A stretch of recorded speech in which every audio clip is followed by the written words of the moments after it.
Hello students, welcome to accountancy class. Today we will continue our previous chapter financial statement with adjustment. Previous class के अंदर हमने 9 adjustment की थी. तो next adjustment हमारे पास आती है regarding bad debts. Bad debts means ऐसे डेटर जिन्होंने हमें पैसा देने से मना कर दिया, मतलब बुरे डेटर, मतलब जिन्होंने हमें पैसा देने से मना कर दिया उसे हम बैड डेट्स बोलते हैं. अब बैड डेट्स के रिगार्डिंग अगर आपको एडजस्टमेंट मिलती है, मीन्स अगर बैड डेट्स आपको ट्रायल बैलेंस के बाहर गिवन है तो उसका डबल ट्रीटमेंट होगा. और डबल ट्रीटमेंट मीन्स आपको 2 बार उसका इफेक्ट करके दिखाना है. तो फर्स्ट ट्रीटमेंट क्या होगा, बैड डेट्स देखो आपके लिए लॉस है. अगर आपको बैड डेट्स एडजस्टमेंट में गिवन है तो आपको उसको 2 ट्रीटमेंट करने हैं. एक ट्रीटमेंट क्या है कि बैड डेट्स आपके लिए लॉस हो गए तो इसे हम लिखेंगे प्रॉफिट एंड लॉस अकाउंट के डेबिट साइड में, और सेकंड टाइम बैलेंस शीट में एसेट्स में से डेटर में से माइनस कर देंगे. इसे हम माइनस कर देंगे बैड एसेट्स में से. अगर आपको बैड डेट्स एडजस्टमेंट में गिवन है तो एक बार प्रॉफिट एंड लॉस अकाउंट के डेबिट साइड में लिखेंगे, सेकंड टाइम बैलेंस शीट में से एसेट्स में से डेटर में से माइनस कर देंगे. और अगर आपको बैड डेट्स ट्रायल बैलेंस के अंदर गिवन है, if bad debts are given in trial balance, मतलब ट्रायल बैलेंस के अंदर गिवन है, तो जो चीज़ ट्रायल बैलेंस के अंदर गिवन होती है उसका हम एक ही ट्रीटमेंट करते हैं, क्योंकि उसका एक ट्रीटमेंट ऑलरेडी हो चुका है, मीन्स उसकी एडजस्टमेंट ऑलरेडी हो चुकी है. तो उसको एक बार हम कहाँ लिखेंगे, प्रॉफिट एंड लॉस अकाउंट में डेबिट साइड में लिख देंगे. अगर आपको बैड डेट्स ट्रायल बैलेंस के अंदर गिवन है तो प्रॉफिट एंड लॉस अकाउंट के डेबिट साइड में लिखे जाते हैं, और अगर बैड डेट्स के बाहर है तो उसको 2 बार लिखा जाता है, एक प्रॉफिट एंड लॉस अकाउंट के डेबिट साइड में और सेकंड टाइम बैलेंस शीट में डेटर में से माइनस. अगर बैड डेट्स बाहर दिए हुए हैं तो उसे हम बोलते हैं फर्दर बैड डेट्स. अब इसी के रिगार्डिंग हमें मिलता है provision for bad debts. Provision for bad debts means ऐसा भी हो सकता है कि हमें बैड डेट्स के रिगार्डिंग कोई एडजस्टमेंट गिवन हो रिगार्डिंग प्रोविजन. मीन्स आपको लाइन लिखी हो सकती है, make a provision, make a 5% provision on debtors, मतलब आपको डेटर्स पे 5% प्रोविज़न बनाना है. ये बैड डेट्स के एक्स्ट्रा आपको दिया हो सकता है. ऐसा भी हो सकता है कि बैड डेट्स भी गिवन हो और प्रोविज़न भी गिवन हो. तो अभी हम सिर्फ ये देखते हैं कि सिंपल अगर आपको प्रोविज़न दिया हुआ है, अगर आपको प्रोविज़न बनाने के लिए कहा गया है रिगार्डिंग डेटर, मतलब हमें डाउटफुल डेट्स के लिए प्रोविज़न बनाना है, तो देखो प्रोविज़न भी आपके लिए लॉस है, तो इसे भी हम कहाँ दिखाएंगे, प्रॉफिट एंड लॉस अकाउंट के डेबिट साइड में, और सेकंड टाइम इसे आप डेटर में से माइनस कर देंगे. सेम जैसे हमने बैड डेट्स का ट्रीटमेंट किया उसी तरीके से प्रोविज़न फॉर बैड डेट्स का ट्रीटमेंट किया जाता है.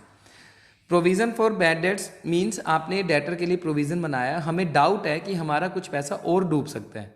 तो अगर आपको डाउट है तो उसके लिए आप प्रोविज़न बनाते हैं और उस प्रोविज़न को हम एज ए लॉस मान के चलते हैं, और वो loss profit and loss account के डेबिट साइड में लिखा जाता है, और सेकंड टाइम उसको हम डेटर में से माइनस कर देते हैं.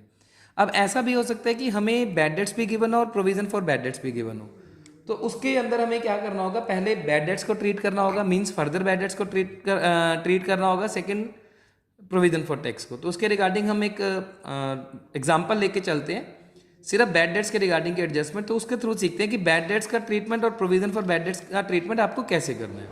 तो डिफरेंट एग्जांपल के थ्रू सीखते हैं कि bad debts and provision for bad debts का ट्रीटमेंट कैसे करना है. तो यहाँ हमें 2 केस दिए हुए हैं. फर्स्ट केस के अंदर हमें जो ट्रायल बैलेंस गिवन है, ट्रायल बैलेंस के अंदर हमें बैड डेट्स गिवन है, डेटर गिवन है, ऑल प्रोविजन गिवन है, और एडजस्टमेंट हमें जो दी हुई है वो दी हुई है सिर्फ bad debts and 2000. First case के अंदर हमें एडजस्टमेंट के अंदर सिर्फ बैड डेट्स दिए हुए हैं. तो आप इसका ट्रीटमेंट कैसे करेंगे, एक प्रॉफिट एंड लॉस अकाउंट के अंदर ट्रीटमेंट करके दिखाना है और एक आपको बैलेंस शीट के अंदर ट्रीटमेंट करके दिखाना है. तो profit and loss account and balance sheet. अब प्रॉफिट एंड लॉस अकाउंट में हम दिखाएंगे पहले बैड डेट्स, जो हमारे ऑलरेडी बैड डेट्स गिवन है, जो आपको बैड डेट्स गिवन है ट्रायल बैलेंस के अंदर, तो वो हम लिख देंगे 500, और जो डेटर हैं वो हम लिख देंगे बैलेंस शीट के अंदर 1 लाख. इनका तो एक बार ट्रीटमेंट होगा, तो इसलिए हमने एक बार इसको बैड डेट्स को यहाँ लिख दिया और डेटर्स को यहाँ लिख दिया. अब फर्दर बैड डेट्स का ट्रीटमेंट अभी हमने पढ़ा था कि फर्दर बैड डेट्स अगर आपको गिवन होते हैं, मीन्स अगर आपको बैड डेट्स ट्रायल बैलेंस के बाहर गिवन है तो आप इसका 2 ट्रीटमेंट करते हैं. एक तो प्रॉफिट एंड लॉस अकाउंट में डेबिट साइड में लिखते हैं, मीन्स बैड डेट्स के अंदर प्लस कर देंगे फर्दर बैड डेट्स, मतलब 500 रुपये हमारे पहले डूब चुके थे, 2000 हमारे और डूब गए, तो टोटल आपका लॉस कितना हो गया 2500, और 2000 आप इसको माइनस कर देंगे डेटर में से, तो आपके डेटर बच गए 98,000. तो आपने इसके 2 ट्रीटमेंट करने थे. आपने 2 ट्रीटमेंट क्या किए, एक बैड डेट्स के अंदर प्लस कर दिया प्रॉफिट एंड लॉस अकाउंट के डेबिट साइड, और सेकंड डेटर में से माइनस कर दिया फर्दर बैड डेट. और जो ओल्ड प्रोविजन था इसका सेकंड जो फर्स्ट एक ही ट्रीटमेंट होना था उसे हम क्या करेंगे, माइनस कर देंगे बैड डेट्स में से. तो आपका जो नेट लॉस हुआ वो कितना हुआ 2200. मतलब हमने जो हमें गिवन था कि बैड डेट्स आपके 500 रुपये पहले ही हो चुके थे, 2000 आपके और डूब गए, 300 का हमने पहले ही प्रोविज़न बना रखा था, तो वो हम माइनस कर देंगे क्योंकि वो प्रोविज़न अब यूज़ ही नहीं हुआ, तो आपका नेट लॉस कितना हुआ 2200। अब सेकंड केस के थ्रू सीखते हैं कि बैड डेट्स और प्रोविज़न फॉर बैड डेट्स दोनों गिवन हो तो उनको बैलेंस शीट में और प्रॉफिट एंड लॉस अकाउंट में किस तरीके से ट्रीट करना है। सबसे पहले आप यहाँ लिखेंगे बैड डेट्स, जो आपको गिवन है बैड डेट्स ट्रायल बैलेंस के अंदर बैड डेट्स गिवन कितने हमें 500, और जो डेटर हैं वो कितने हैं हमारे 1,02,000, तो वो आप कहाँ लिख देंगे बैलेंस शीट में। इनका एक एक बार ट्रीटमेंट हो गया। अब पहले आप ट्रीट करेंगे फर्दर बैड डेट्स को, फिर आप बनाएंगे प्रोविज़न। तो पहले आप फर्दर बैड डेट्स यहाँ प्लस कर देंगे, कितने हुए फर्दर बैड डेट्स 2000, तो यहाँ से फर्दर बैड डेट्स माइनस हो जाएंगे 2000, तो आपके पास नेट डेटर कितने बचे 1 लाख। प्रोविज़न बनाया जाता है डाउटफुल डेट्स पे, तो पहले आप फर्दर बैड डेट्स डेटर में से माइनस करेंगे फिर प्रोविज़न बनेगा। रीज़न, क्योंकि जो पैसा डूब चुका है तो उनके लिए प्रोविज़न बनाने की ज़रूरत नहीं है, प्रोविज़न बनाया जाता है डाउटफुल के लिए। तो हमें इन पे डाउट है, इन पे तो हमें डाउट था, उसमें से 2000 का तो डाउट जो है वो क्लियर ही हो गया कि ये पैसे डूब जाएंगे, अब आएंगे नहीं, तो नेट डेटर बचे 1 लाख। तो इनके ऊपर डाउट है, तो इनका जो हम प्रोविज़न बनाएंगे, तो प्रोविज़न फॉर डाउटफुल डेट्स 10% है, तो 10% प्रोविज़न बनाएंगे, कितना आ जाएगा 1 लाख का 10% 10,000, तो यहाँ से हम माइनस कर देंगे तो हमारे पास नेट डेटर बचे 90,000, और न्यू प्रोविज़न यहाँ प्लस हो जाएगा 10,000, और ओल्ड प्रोविज़न हम यहाँ से क्या करेंगे माइनस कर देंगे। ये प्लस करने के बाद हमारे पास आ जाएगा 12,500, ओल्ड प्रोविज़न 300 माइनस कर देंगे, तो नेट डेटर जो बैड डेट्स हैं वो कितने बचे 12,200। तो आपका बैड डेट्स का जो प्रॉपर फॉर्मूला हुआ, bad debts at further bad debts at new provision minus old provision. Bad debts में पहले फर्दर बैड डेट्स प्लस करेंगे, फिर न्यू प्रोविज़न प्लस करेंगे, ओल्ड प्रोविज़न माइनस, और इधर से पहले आप बैड डेट्स माइनस करेंगे, फिर आप प्रोविज़न माइनस कर देंगे new provision. Old provision balance sheet के अंदर नहीं आएगा, ये चीज़ ध्यान रखनी है। तो आपको ये चीज़ ध्यान रखनी है, bad debts at further bad debts at new provision minus old provision. मतलब अगर आपको बैड डेट्स और प्रोविज़न दोनों दिए हों तो पहले आप फर्दर बैड डेट्स को ट्रीट करेंगे, फिर न्यू प्रोविज़न को। अगर हमें फर्दर बैड डेट्स ना दिया होता, सिर्फ प्रोविज़न दिया होता, तो आप फर्दर बैड डेट्स यहाँ जीरो कर देते या लिखते ही ना, तो आप फिर डायरेक्ट न्यू प्रोविज़न बना सकते थे। लेकिन न्यू प्रोविज़न बनेगा डेटर में से फर्दर बैड डेट्स माइनस करने के बाद। अगर आपको फर्दर बैड डेट्स नहीं गिवन तो आपको फर्दर बैड डेट्स जीरो करके या ना लिख के सीधा ही जितने डेटर दिए उन्हीं के ऊपर प्रोविज़न बना लेना है। और एक पॉइंट आता है कि अगर आपको डेटर पे डिस्काउंट भी देना है, मतलब डिस्काउंट के लिए भी हमें प्रोविज़न बनाना है, तो उसका क्या ट्रीटमेंट करेंगे वो एक डिफरेंट एग्जांपल से समझते हैं। अब केस 3 जो हमें गिवन है, केस 3 के अंदर आपको ट्रायल बैलेंस गिवन है, ट्रायल बैलेंस में बैड डेट्स गिवन है, डेटर गिवन है, ओल्ड प्रोविज़न गिवन है, और एडजस्टमेंट में आपको बैड डेट्स गिवन है, make 5% provision for doubtful debts, मतलब डाउटफुल डेट के लिए आपने प्रोविज़न बनाना है, and also make 10% provision for discount on debtor, मतलब आपको डेटर्स को डिस्काउंट भी देना है, तो आप उन्हीं डेटर को डिस्काउंट देंगे जो अच्छे डेटर्स हैं।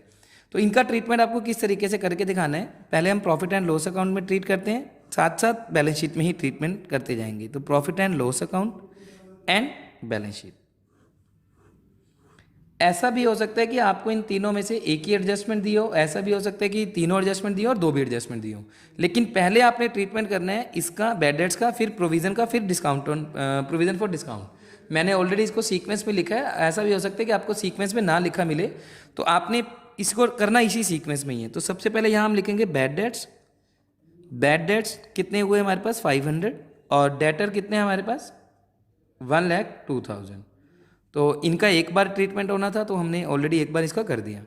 ओल्ड प्रोविज़न रह गए, इसको छोड़ देते हैं। तो सबसे पहले हम क्या करते थे, bad debts at further bad debts, तो फर्दर बैड डेट्स यहाँ प्लस हो जाएंगे, तो टोटल बैड डेट्स आगे 2,500, यहाँ से फर्दर बैड डेट्स माइनस हो जाएंगे 2,000, तो ये डेटर बच गए 1 लाख टोटल। उसके बाद ट्रीटमेंट करेंगे प्रोविज़न का। आप प्रोविज़न बनाएंगे तो यहाँ से प्रोविज़न माइनस हो जाएगा, जो प्रोविज़न बनेगा इन डेटर पे बनेगा, तो 1 लाख का 5% कितना हो जाएगा 5,000, तो यहाँ से आप माइनस कर देंगे तो आपके पास नेट डेटर बच गए 95, और न्यू प्रोविज़न यहाँ प्लस हो जाएगा, bad debts at further bad debts at new provision, तो ये 5,000 यहाँ प्लस हो जाएगा, ये कितने होगी 7,500, और यहाँ से आप ओल्ड प्रोविज़न माइनस कर देंगे 300, क्योंकि इसका प्रॉपर फॉर्मूला है bad debts at further bad debts at new provision minus old provision, तो ये आपके पास आगे 7,200, जो आपके टोटल डेटर हुए बैड डेट्स हुए वो कितने हुए 7,200। अब इसके बाद आपको डेटर्स पे डिस्काउंट भी देना है, तो आप उन्हीं डेटर को डिस्काउंट देंगे जो अच्छे डेटर हैं। तो अब ये डेटर हमारे पास अच्छे डेटर बचे हैं, इनको डिस्काउंट देंगे 10%। तो माइनस प्रोविज़न फॉर डिस्काउंट, तो इसका 10% करेंगे, आपको इसका 10% करना है, तो माइनस 9500। तो 9500 माइनस करके नेट आपके पास यहाँ पे डेटर आ जाएंगे 85,500।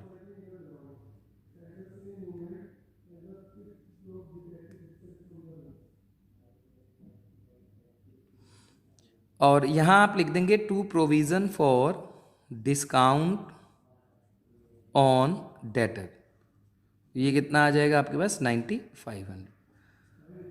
मतलब आपको ये प्रोविज़न यहाँ प्लस नहीं करना है, इसको अलग से शो करके दिखाना है, जो ये हमने डिस्काउंट दिया था डेटर को।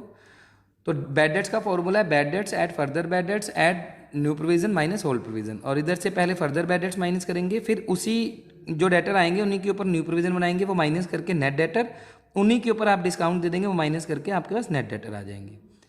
अगर ऐसा हो जाए कि आपका ओल्ड प्रोविज़न इन सबसे ज़्यादा आ जाए, मतलब अगर यहाँ ऐसा होता है 8300, मतलब ओल्ड प्रोविज़न आपका new provision further bad dates और बैड डेट्स से ज़्यादा आ जाए, तो आपने इस चीज़ को उठा के क्रेडिट साइड में लिख देना है। अगर ओल्ड प्रोविज़न आपका bad debts further bad dates और न्यू प्रोविज़न से ज़्यादा आ जाता है, तो इस चीज़ को आप क्रेडिट साइड में लिख देंगे, वहाँ लिख देंगे आप by old provision minus further bad dates minus new provision minus bad debts. तो ये आपको क्वेश्चन में चेक करना पड़ेगा कि old provision bad dates further bad dates और न्यू प्रोविज़न से ज़्यादा है या कम है। तो पहले आप उसको चेक करेंगे, फिर आप उसको फेयर नोटबुक पे या आप अपना जो सम सोल्व करते हैं उस पर करेंगे। तो ये एडजस्टमेंट थी रिगार्डिंग बैड डेट्स की। तो आपको बैड डेट से रिगार्डिंग जितने भी सम्स हैं वो कंप्लीट करने हैं फेयर नोटबुक पे। नेक्स्ट क्लास के अंदर हम नेक्स्ट एडजस्टमेंट डिस्कस करेंगे।